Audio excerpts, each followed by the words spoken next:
but the mind is willing. Setting my feet, lest I be slipping. Wanna be free, wanna be free. I was up for the task that he handed.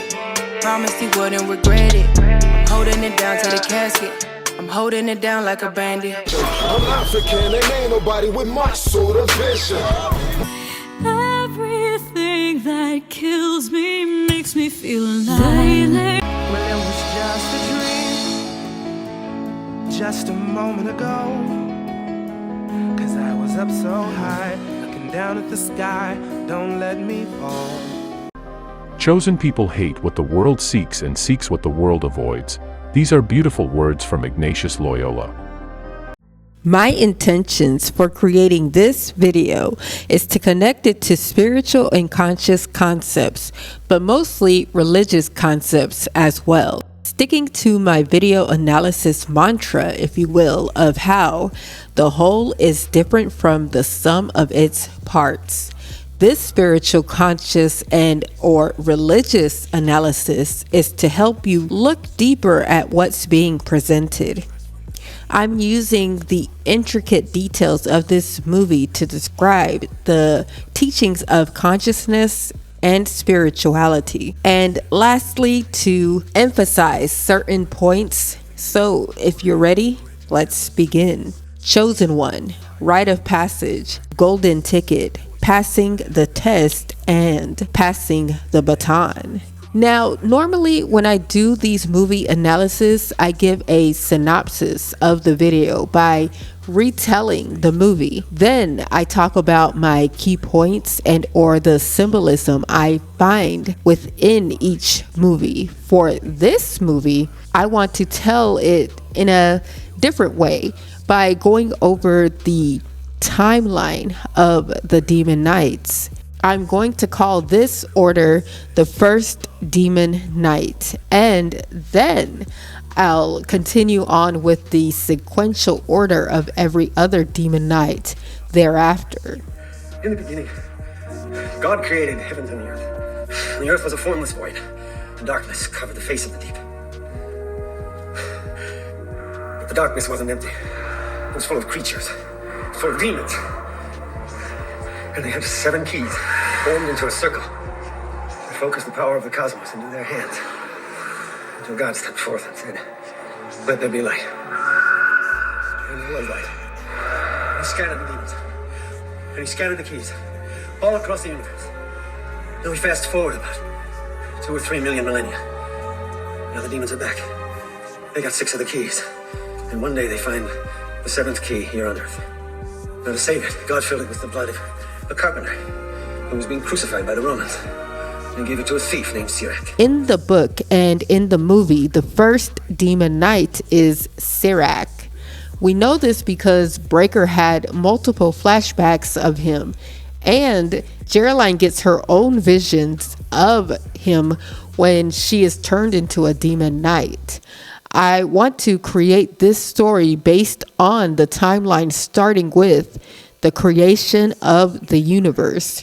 In the book, it described how the keys were different shapes and sizes. One didn't look like the other. It started out before the beginning of time, Breaker said, but time had no beginning and can have no end.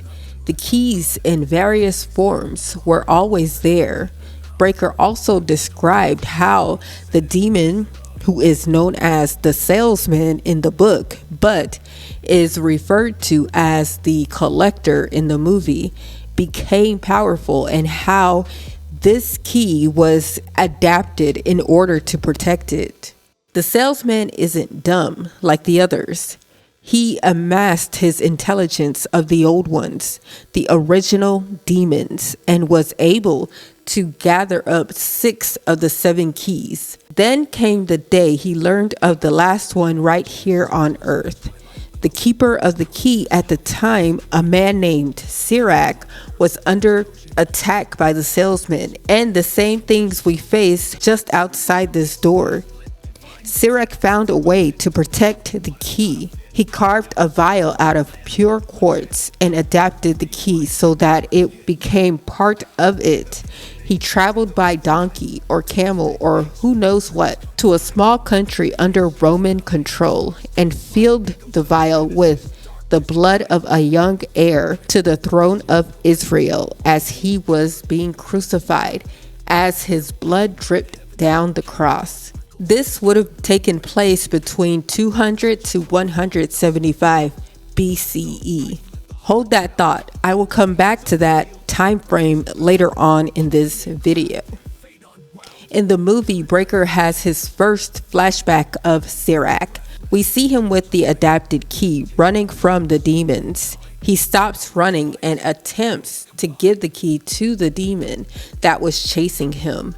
But the key is struck by lightning, creating the celestial tattoos on his hand and simultaneously making him the first demon knight. The second flashback he gets of Sirach is when they are attacked by the salesman's demons after he conjures them up from the ground out of his own demonic blood. We see Sirach is alone and holding the key.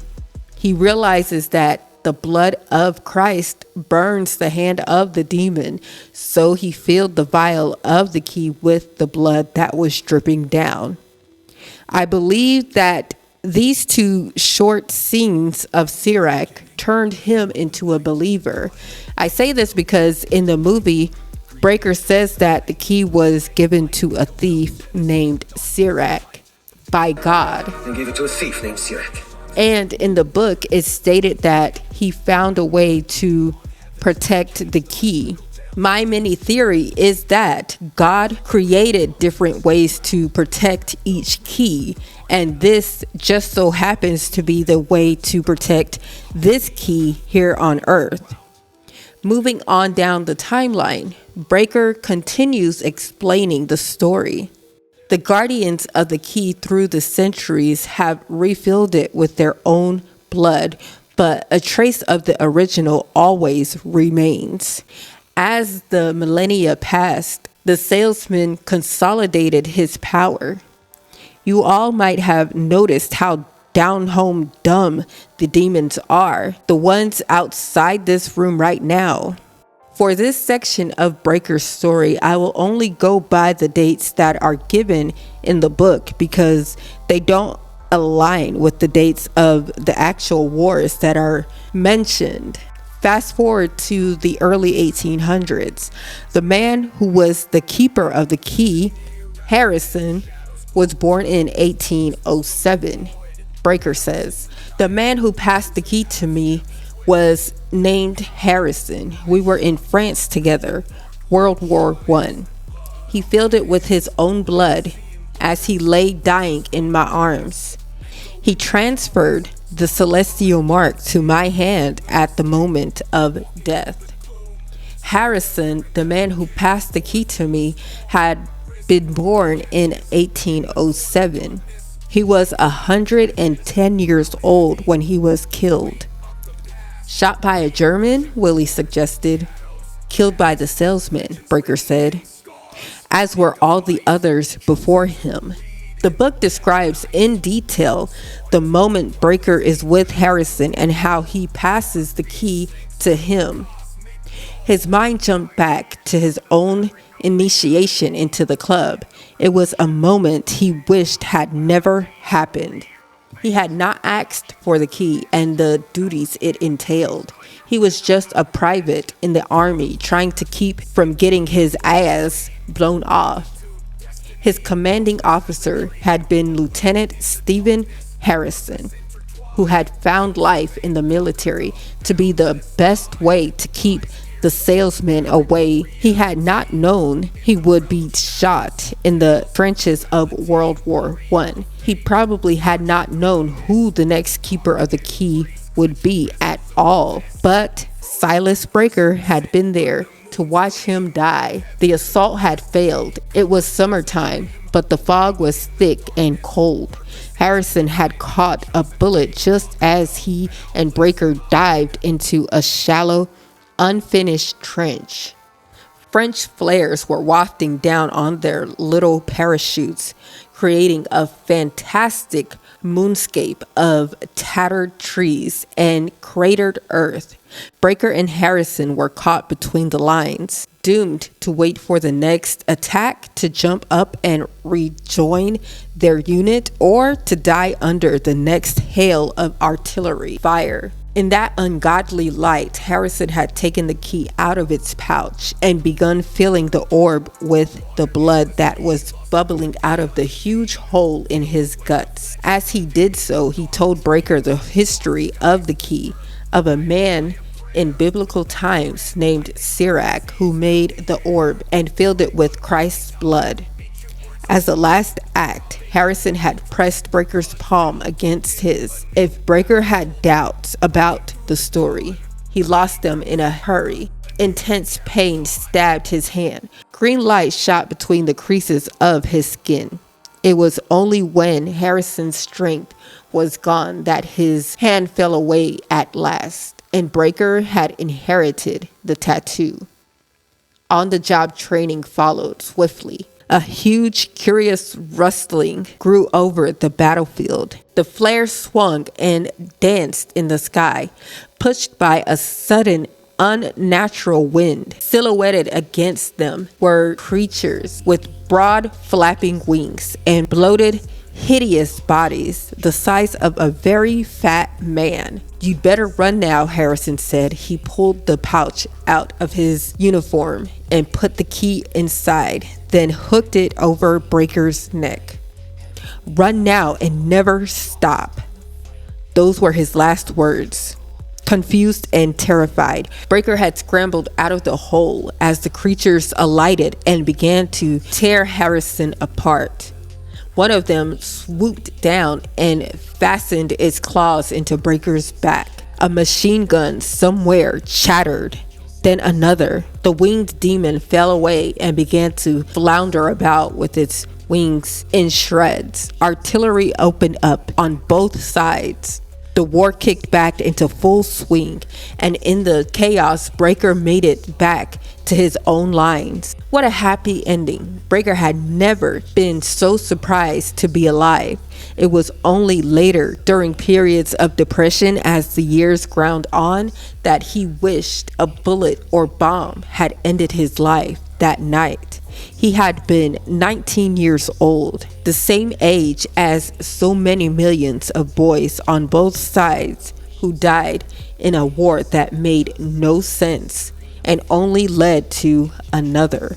Now Breaker tapped his forehead with his fist, knocking the memories aside, memories he had rehashed thousands of times, but brought only grief with no solution. Even with the power of the key, he could not change the past, only the future.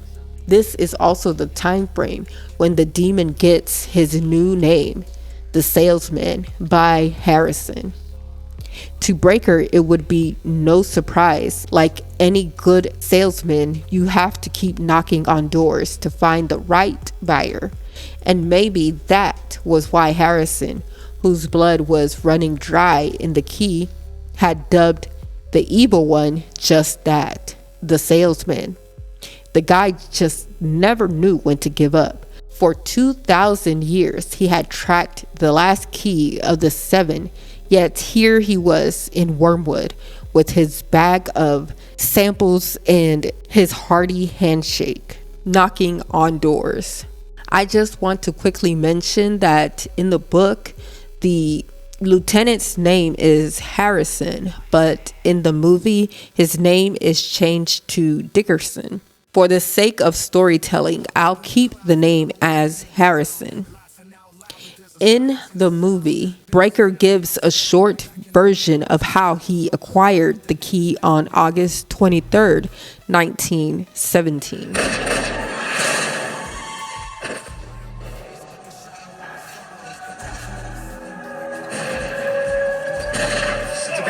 They drew us right into a goddamn ambush. We gotta get out of here. There's no battles ahead. Sir, I don't understand. No, take it.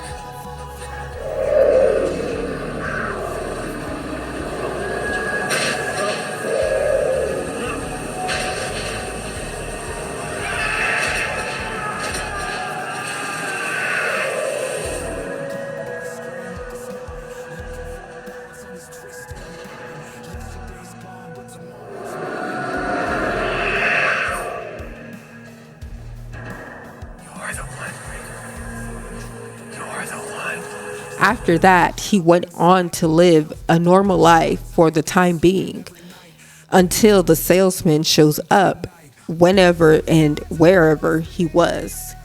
Once in 1922, in a small town in Indiana, it had some kind of beyond the border name like Peru or Cairo or Brazil. He had come near to being lynched, had his hands tied behind his back, and was carried atop a galloping mob to a tree that had not seen a hanging in 60 years or so. The town constable had told him this was the same constable who put the noose around Breaker's neck and asked if it was comfy enough. How the man had laughed, how they all had laughed in their ignorance. Breaker had saved their hides, and all they had done to repay him was try to kill him. If not for the fact that he had hidden the key where it would not be found for centuries, perhaps thousands of years, the salesman would not have plunged into the crowd playing the part of a traveling minister full of righteous fervor and stopped the lynching like he did. And once again, even at such a young age, war veteran Silas Breaker set out on the road again, key in pouch, heart in throat, destination far away and unknown. This was no new and exciting adventure for him. His beginning days with the key, when he had felt heroic and special, were as dead and dry now as the dirt under the pyramids. He was old and tired. He owed nothing to anyone. He had labored and suffered, and the time had come to die, just to die. The book spoke about what he did right after the wars had ended. He lived in a home and he worked 2 jobs when the salesman shows up to one of them while he was working. He pretended to be an FBI agent and everything. Now, the book didn't verify what year it was. From Breaker's point of view, it was between 1994 and 1996. For the sake of storytelling, I'll just say that the year he ends up in Wormwood is 1995, especially since that's when the movie was released. In 1995, this is what the book mentions. He walked up the steps alone, thinking of these things without wanting to, tired to the point of collapse. The newest cat and mouse game with the salesman had started well over 8 days ago in New York, where Breaker had lived in a small Greenwich village flat on Bleecker Street, and worked 2 jobs to keep from starving or being rained on to death from lack of roof. The salesman had come to where Breaker worked the night shift, posed as an FBI agent to the shift boss, gotten Breaker hauled into the front office for a quick questioning session, and tried to handcuff him on the spot. Breaker had jumped the shift foreman to get his keys and escaped into the employee parking lot. The shift boss had a brand new Firebird convertible that had to cost 30 grand if it cost $1. And now the car was, of course, a pile of recycling material on New Mexico Highway 47, just outside of Wormwood. This is the opening scene of the movie, when the salesman or collector is chasing Breaker down the highway, and Breaker's car just so happened to be running out of gas. After pew-pewing at the salesman's engine, Breaker realizes he's locked inside the car, so he hops out of the window in order to escape the inevitable collision. The salesman rams his car into Breaker's, and the 2 cars explode. Breaker gets up and checks the stars on his hand. One moves into its spot in the formation. The explosion ends up momentarily unaliving the salesman, giving Breaker just enough time to run all the way to the Eureka Cafe. Now, that's the name of the cafe in the book, but in the movie, it's called the Halfway House Cafe. He tries to steal the cafe owner's car, whose name is Homer, who happens to be Danny's father. Danny alerts his parents, which sends Breaker running down the street to get away. He runs until he bumps into Uncle Willie, who happens to be looking for discarded alcohol. He asks him if he knows if there's a place for him to stay for the night. Uncle Willie mentions there's a place 2 miles away. Meanwhile, back at the crash scene, Deputy Bob and Sheriff Tupper are assessing what happened when the salesman comes back to life and walks out of the burning car holding his leather case. Airbags, gotta love them. Did you see him? While they question him, they get a call from dispatch, who is Mavis, telling them about someone trying to steal Homer's car. I love the way she says it too. Someone tried to steal his car.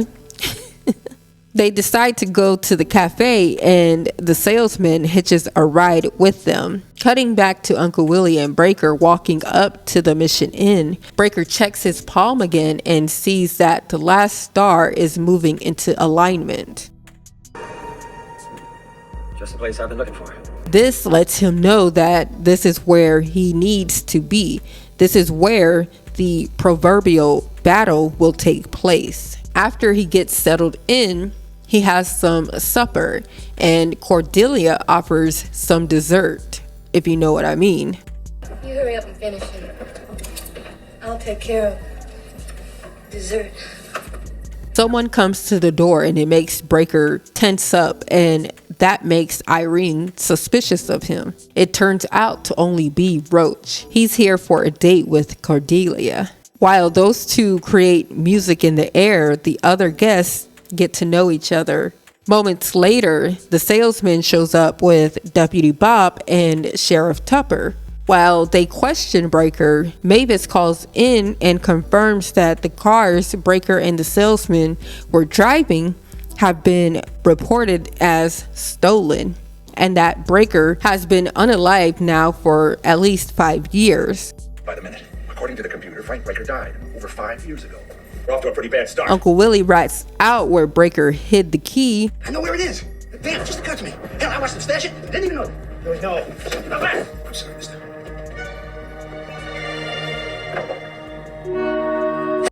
So the sheriff decides to take them both to the station, but the salesman ain't going. Bob, would you escort Mr. Breaker, or whatever the hell his name is, out to the car? Sheriff, I have to say I am much obliged for your assistance in apprehending this. Don't bother. You're coming with us. See, both of those cars were stolen. So we are going down to the station, and we're going to sort this shit out. Really, like the man said, if you knew who I was. You'll find out soon enough. Whatever. After he frees his fist from Sheriff Tupper's head, he goes after Breaker, who managed to free himself from the handcuffs. Breaker grabs the key and presses it against the salesman's face. It glows red and burns his flesh. He jumps out of the nearest window, and then comes everyone's most nostalgic scene in the movie. Humans! You're not worth the flesh you're printed on! Fuck this cowboy shit! You fucking hold up, well there, motherfuckers! All you have to do is give me the goddamn key! And we could get on with our lives! He condemns the property by slicing his palm open and throwing his demonic blood around. Demons start to form and rise up out of the ground in true horror film fashion, of course. And then they begin to attack and jump through windows. Breaker takes one out by pew-pewing it in the eyes. He quickly seals the front door entrance by pouring a drop of blood on the threshold. Jeryline and Irene rush to the back door and get attacked by a demon right when they open the door. Breaker pokes it in the head with his trusty pocket knife. He pushes the demon away from the door, and he quickly seals it with a drop of blood. The demon runs at them to re-attack them, and it runs right through the seal, combusting into bits and pieces while doing so.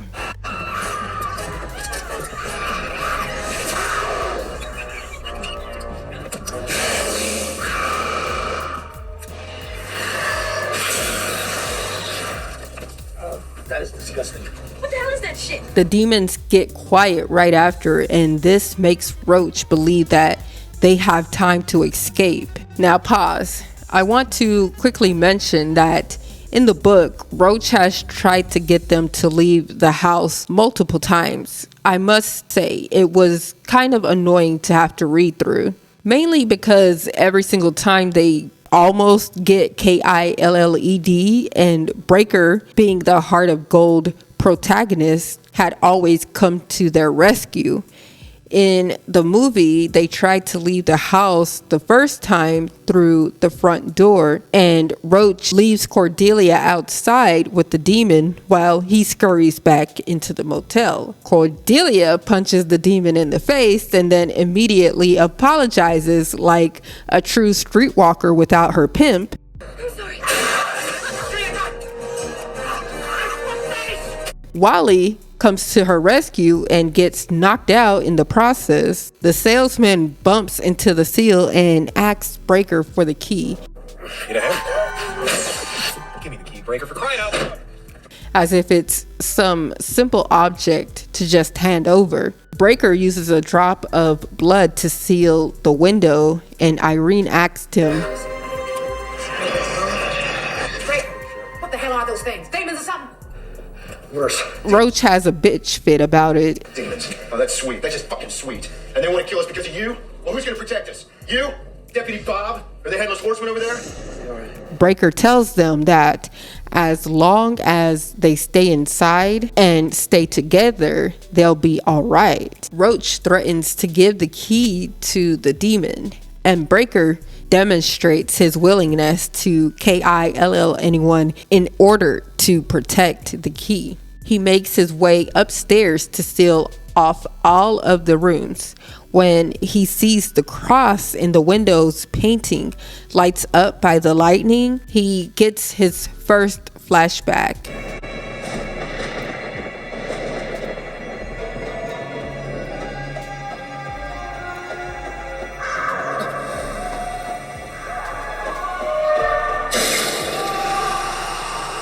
Jeryline interrupts him to see if he needed help. He apologizes about his actions earlier, and she states how she knew he wasn't going to do anything to her. The scene cuts to Cordelia, Roach, and Wally. The two lovebirds have a spat with each other. Breaker lets Irene know that he has sealed all the rooms upstairs and wants to seal any other entrances or exits in the motel. That's when the cat Cleo appears out of nowhere, and that stirs Breaker's obsession with finding out where she came from and if she's been possessed. This leads to them chasing the cat all the way to the basement. Breaker, what are you doing? Animals aren't immune. They can be possessed just like people. Give me the cat. Give me the cat. Yes. What's going on? The cat? Breaker, please. My cat is not possessed by some demon from hell. Let's see. Cutting back to the Three Stooges, Roach and Wally have a mini argument about what happened earlier, and Roach is more concerned with leaving the house and giving the key to the demons outside. That's when Cordelia interjects and tells Roach, Hey, Roach, haven't you caused just bad enough trouble? Excuse me. I'm trying to have a conversation with my friend Wally here. He's not your friend. Assholes don't have friends. Excuse us. Can I talk to you for a second, please? they have another row with each other. The scenes switch to Breaker and Jeryline looking for the cat. When they find her in the basement, Willie notices where she came from. The scene switch back to Cordelia crying alone in her room in the dark when she hears the salesman's voice.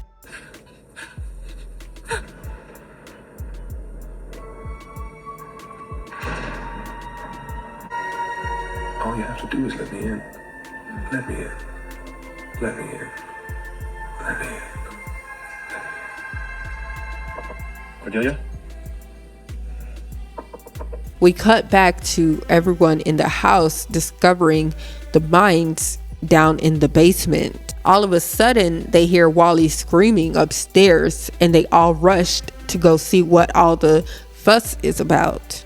They open the door to Cordelia's room and they realize that she's been possessed and she's attacking Wally. Cordelia raises Wally in the air as a body shield and, well, so much for saving him. Possessed Cordelia causes more commotion. Irene loses an arm and then Breaker was finally able to pew her eyes out. Shortly after, they attend to Irene's arm and decide to escape through the mines in the basement against Breaker's stance on staying inside, of course. So they all head down to the basement and watch as Roach breaks the cement wall with a sledgehammer. The sound of the sledgehammer against the cement wall gives Breaker another flashback of Sirac running from the demons.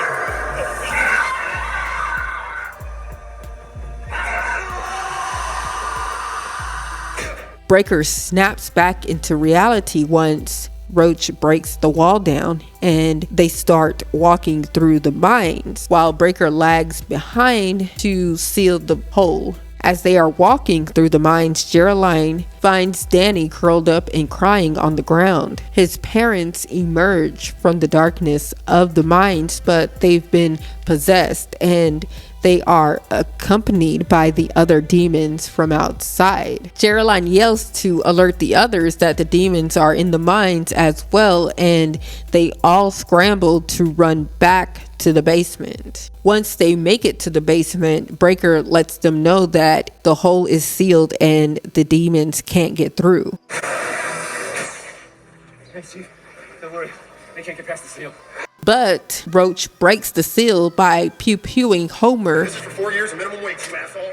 And pause. As I stated earlier, that Roach was way more annoying and dangerous in the book than he is in the movie.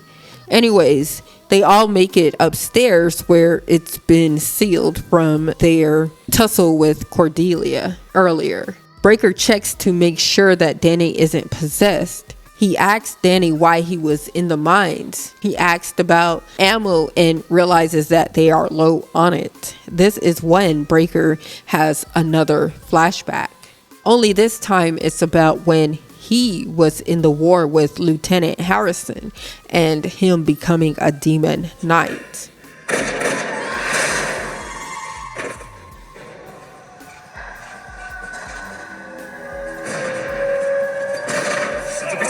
They threw us right into the goddamn ambush.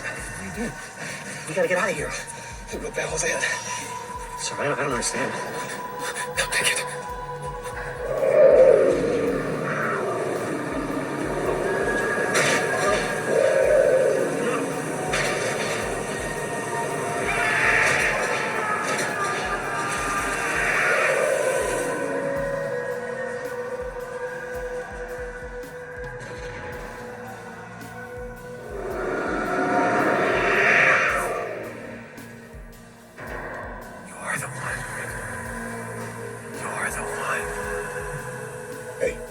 Roach snaps him out of it by demanding to know how they were going to get out of there.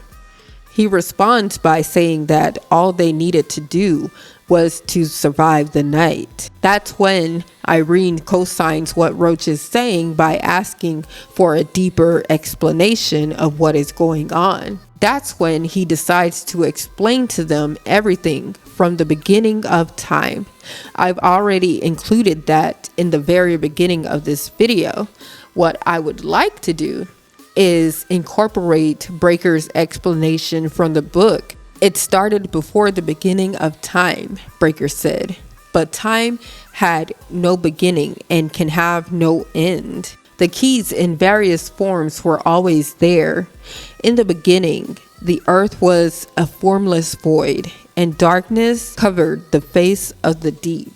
The book of Genesis, Irene said, the formation of the earth. Uncle Willie was recovering marvelously, or so it looked. Let there be light, he said, wonderingly, and there was light. Back up a step, Breaker said. Before the light, Before there was darkness, but it wasn't empty. It was filled with all kinds of creatures. Jeryline sat up straighter. Creatures like them? The ones out there? Worse than them, because they were smarter, he said to Jeryline. They had 7 keys formed into a circle that focused the power of the cosmos into their hands until God stepped from the darkness and created the universe. He scattered the demons and the keys. As the millennia passed, the salesman consolidated his power. You all might have noticed how down home dumb the demons are, like the ones outside this room right now. Here's the guts of it, Breaker went on, satisfied. The salesman isn't dumb like the others. He amassed his intelligence of the old ones, the original demons, and was able to gather up 6 of the 7 keys. Then came the day he learned of the last one right here on Earth. The keeper of the key at the time, a man named Sirac, was under attack by the salesman and the same things we faced just outside this door. Sirac found a way to protect the key. He carved a vial out of pure quartz and adapted the key so that it became part of it. He traveled by donkey or camel or who knows what to a small country under Roman control and filled the vial with the blood of a young heir to the throne of Israel. As he was being crucified, as his blood dripped down the cross, the guardians of the keys through the centuries had refilled it with their own blood, but a trace of the original always remains. The man who passed the key to me was named Harrison. We were in France together, World War I.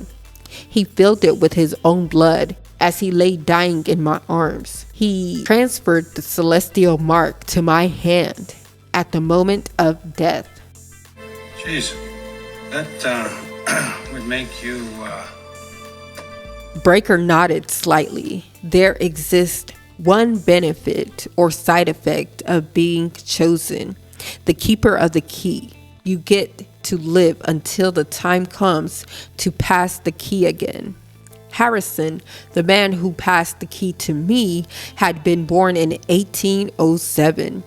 He was 110 years old when he was killed. Shot by the German? Uncle Willie suggested. Killed by the salesman, Breaker said, as were all the others before him. Mr. Breaker, what happens if the salesman gets the last key? Will we be affected? Most likely, Breaker said. He might want things back the way they used to be. With the power of the 7 keys, he can undo all creation, and he'd probably start with Earth. This is where the last key has eluded him for so long. Again, he held his open hand to her. See the stars? Yeah, 7 stars in a nice little circle with a bunch of curlicues and designs inside it. That's the point, he said. When all 7 stars form a perfect circle, the salesman is just one step away from getting all 7 keys. If the salesman gets the key this time, there will be nothing left at all except the salesman and his friends. Whether you like it or not, what we do here on this night will either save the universe or doom it. So now we're fighting for the whole freaking universe in a 2-bit desert town nobody's ever heard of? That's just the way it happened to work out this time. Last time it was New York City. Before that, a 4-hut Eskimo camp in Alaska. Before that, long before that, I fought him in France. After the story, they realized that Danny is missing. They all scrambled to go find him. This gave Roach the perfect opportunity to steal the key out of Breaker's pouch. This also was a great opportunity to try and tempt the others individually. The first person he tempted was Jeryline. He is tempting her with what she really wants the most. In the book, it spoke about how she wanted to finish her work release program so that she could move to Paris and travel the world. Where the hell are you? You're stuck in this house. You're stuck in this town. There's a great big world out there, Jeryline. You should travel.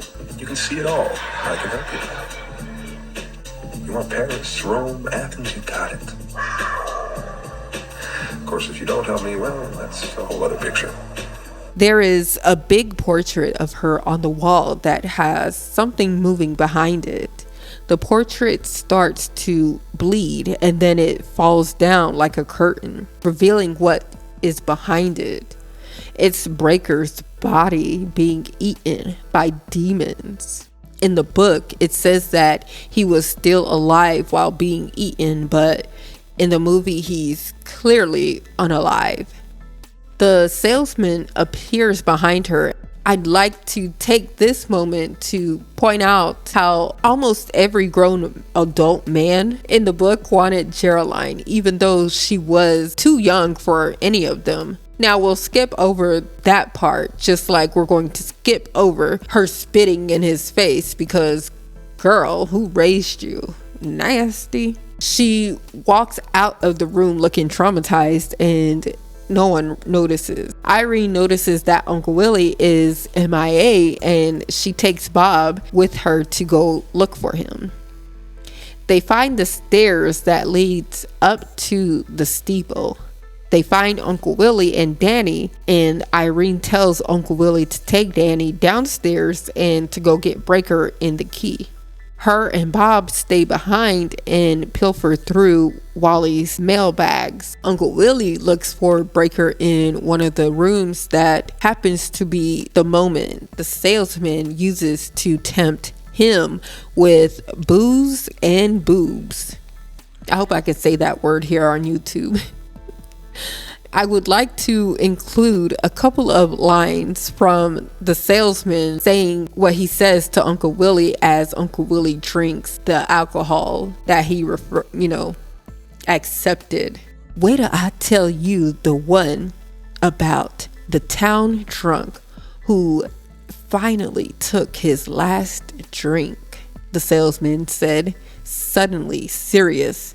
Suddenly, as grim as a surgeon stalking down a corridor with bad news for the family. Just wait until I do. The scene cuts back to Irene and Bob. They realize Wally had a lot of artillery and he was planning to take out the post office for Cordelia. The scene changes to Breaker and Jeryline looking for Uncle Willie in the room that Danny left him in. They find him possessed and they have a pretty lengthy struggle with him. Cut back to Bob and Irene when the salesman appears at the top of the stairs of the steeple, offering Irene her arm back. This is another classic moment from the movie when he asked, Want your arm back, Irene? I can make it happen.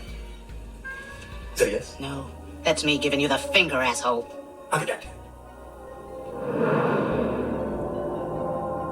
We cut back to Uncle Willie giving Breaker a run for his money, and Jeryline couldn't bring herself to hurt Uncle Willie. Meanwhile, Roach is being a roach and offers the key to the salesman as a barter for him to be able to leave out of there unharmed. Meanwhile, even after getting bitch slapped across the room, Jeryline couldn't do anything to Uncle Willie. Like, girl, what is wrong with you? Snap out of it. Anyways, Breaker chops his head off with a sword. Thankfully, Danny was there and he pokes Uncle Willie's eyes out. Cutting back to Roach, we see he's still bartering with the salesman. He gets Roach to wipe off the blood seal. As he wipes it off, he asked for one last request from the salesman. Listen, on a personal note, be sure and kill Breaker. He's a bossy asshole. Isn't he though? He places the key into the leather case and walks downstairs. This is another nostalgic moment in the movie for me when Roach says, "To God with you" in Spanish. He doesn't realize that the salesman, or the demon, replies back to him in Spanish, "To hell with you." And vaya con diablos to you too, sir. Like, boy, you don't know you're about to get got. When Breaker hears the noise and sees what's going on, he retreats back into the room, and the salesman walks upstairs. Bob and Irene emerge from the steeple and instruct the remaining three to head up there. Irene ends her life and Bob's life with her classic line. Now, pause. I just want to quickly rant about how unrealistic the explosion was. If there were something less powerful, like, I don't know, pipe bombs, then that would have been more believable. Not to mention, it wasn't just one grenade, it was like 6 of them. But anyways, I digress. So now it's only Danny, Jeryline, and Breaker left. Can I quickly mention that Danny is the most nonchalant kid I have ever seen? Or maybe he's just numb to all the things that have happened within that night. I don't know. I also want to point out that in the book, the salesman is always depicted as very powerful, and pretty much he can do anything and find any way to possess you or tempt you. There's something about the way he possesses Danny. It's so subtle and fitting for someone innocent in this proverbial battle. I appreciate the way they handled Danny in the movie as opposed to the way his character was possessed in the book. Breaker told Jeryline that there was only enough blood for one entrance, and she says, he walks over to her and drops the blood on her hand to check if she wasn't actually possessed. When he realizes she isn't, he offers her to take the key. That's when possessed Danny grabs his hand and asks, "Can I have it?" He hoists Breaker up by the torso and throws him, and he begins to shred Breaker's insides out. Jeryline gets slapped across the room again, and possessed Danny turns his attention back onto Breaker. Jeryline seizes this moment to kick him through the sealed window, causing him to combust. Breaker asked her for the key and begins filling it with his blood. He asked her for her hand, and he places the key in between their palms. She gets visions of the first demon knight and other demon knights before her. He explains to her what to do when the stars line up. As he dies, he tells her to watch her back. After he takes his last breath, all of the seals fade away from all of the windows and doorways. That's when the salesman comes up to the steeple. When she finally responds to him, she says, "You just stay where you are." When she comes out from her hiding spot, she is covered in blood. When he grabs her hand, he gets shocked, and she says, "Not my blood." She makes her way down the steeple and starts tiptoeing around. When she gets to the bathroom, she notices that the shower curtain is gone. That's when the salesman sneaks up behind her and wraps it around her. He throws her into the tub and turns on the shower to wash off the blood.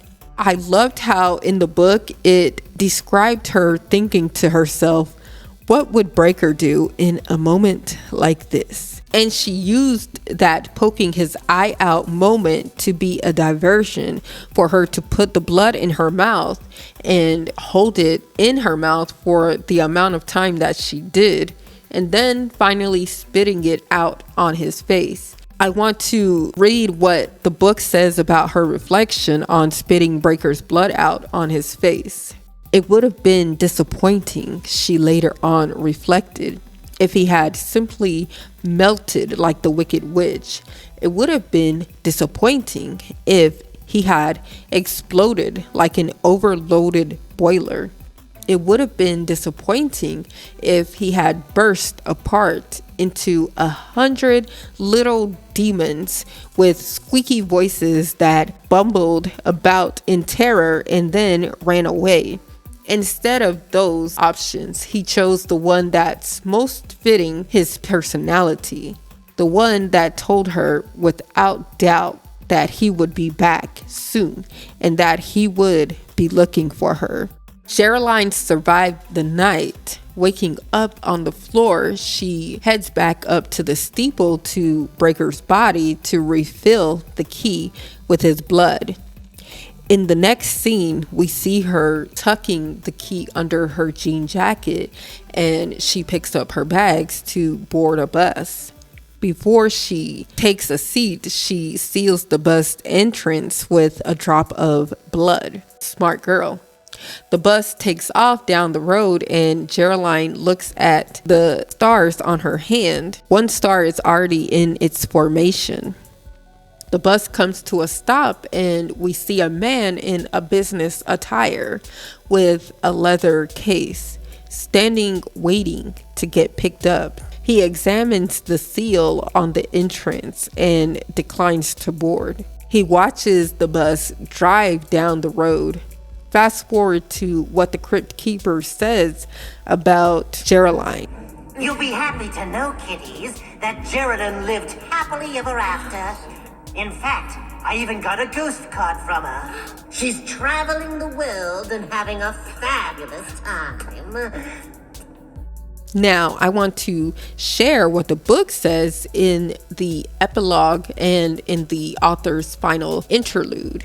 In the epilogue, it stated that she was at a bus station in Terre Haute, Indiana, 4 days after the battle at the Mission Inn. She had an aunt in Virginia who would let her stay in her home until she got back on her feet. It wasn't much of an offer, but the best Jeryline could drum up. Wormwood is, of course, a ghost town now and will be forever. The Mission Inn burned to the ground, leaving only unanswered questions for the authorities of New Mexico. They found 9 charbroiled skeletons, but could only identify 8. Wanda, Cordelia, Sheriff Tupper, Deputy Martell, Uncle Willie, Roach, Wally Enfield, and Danny Long. The 9th one, that of course Siler Breaker, had the coroner mystified. The bones, he said at the inquest, were those of a man almost 100 years old. No one could imagine who it might have been. The remains of Silas Breaker were quietly buried in a pauper's grave in Junction City, which was marked only with a small cement cross. In the meantime, Jeryline Bascom wanders from town to town, job to job, hiding from the law and the inevitable appearance of the next salesman. She does not know when the stars on her palm will shift again, but she knows they will, and on that day, she will face Breaker's fate as bravely as he did. In conclusion, this movie is so nostalgic to me because I used to watch it with my great aunt back in the day when I was a child. It makes me miss her so much. I love how this story puts biblical context into a more modern day perspective, meaning that it depicted a spiritual battle against evilness in the physical realm in horror film fashion, of course. I also love how the book described in detail how lonely it is to be one of God's chosen people, and how that path leads to a similar or inevitable fate. A lot of fans and content creators believe this movie should have had a sequel to it, but I disagree, and here's why. 1. In the book and the movie, we get 3 snippets of the path of a chosen one, or a demon knight. And those snippets are comprised in another but much larger story based on the path of God's chosen one, or demon knight. So in total, we get 4 stories in one.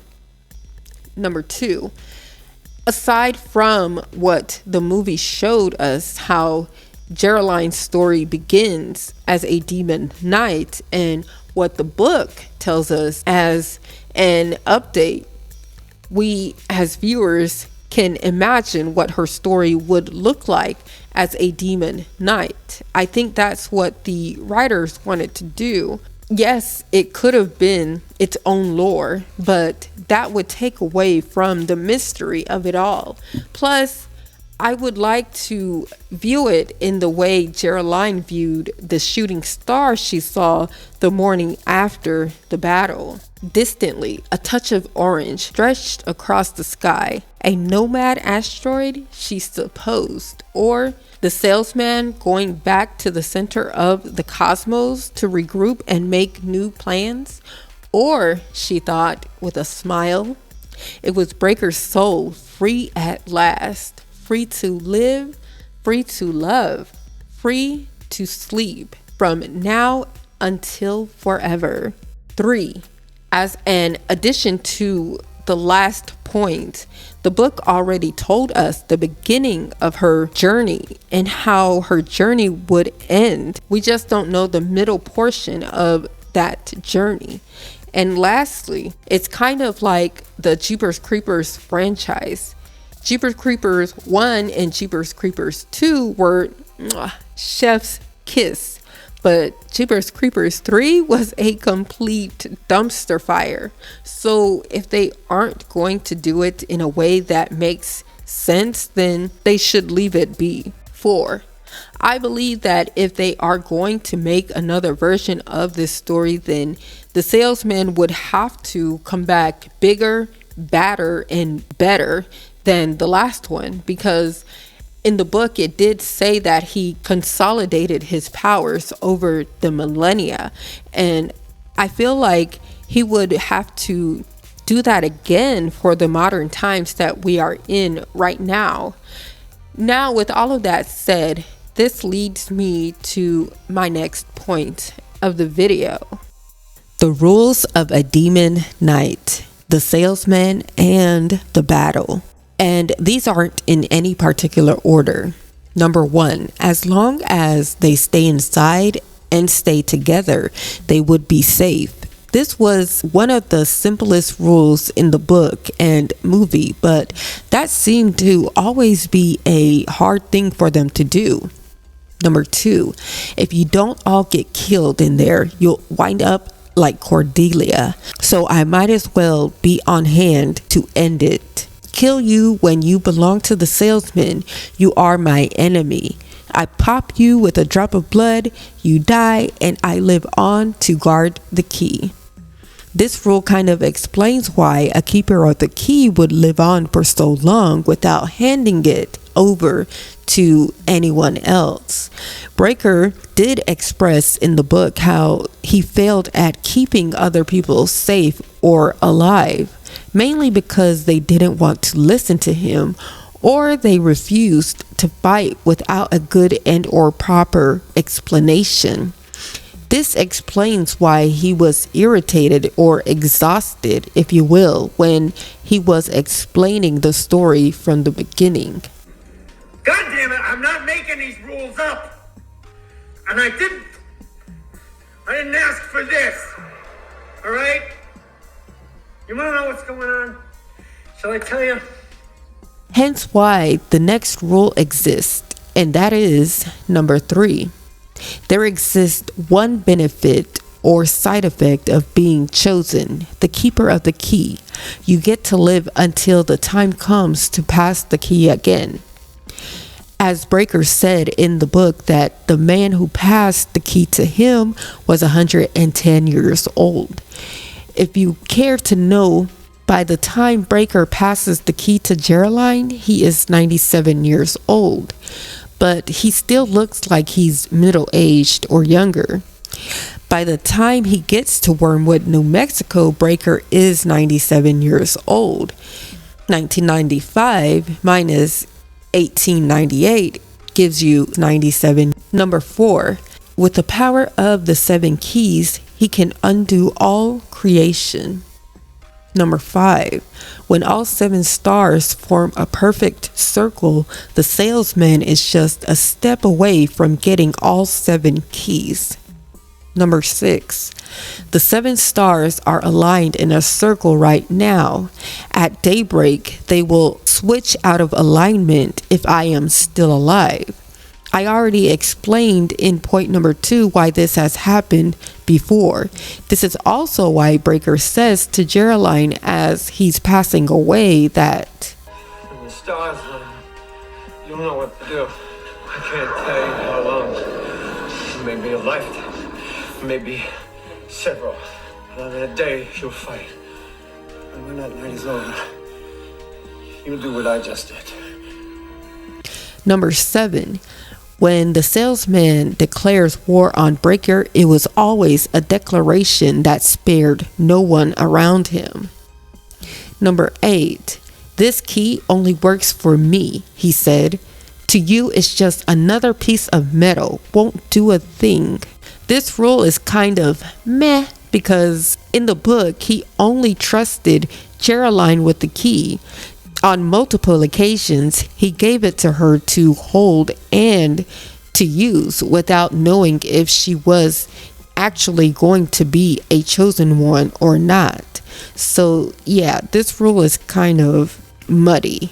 Well, this is where I leave it for now. I hope you enjoyed this analysis video. All of my shameless plugs like my music, my podcast, my website, and my other channel will be in the description box down below, as well as all of my social media handles. Tell me what you think about this video. Also, you can suggest any other movie or TV show you would want me to do in the next breakdown. Please don't forget to like and subscribe and share this video with anyone you think would find this interesting. I will catch you all in the next video. But until then, put a shield on it and peace and love. Bye everyone.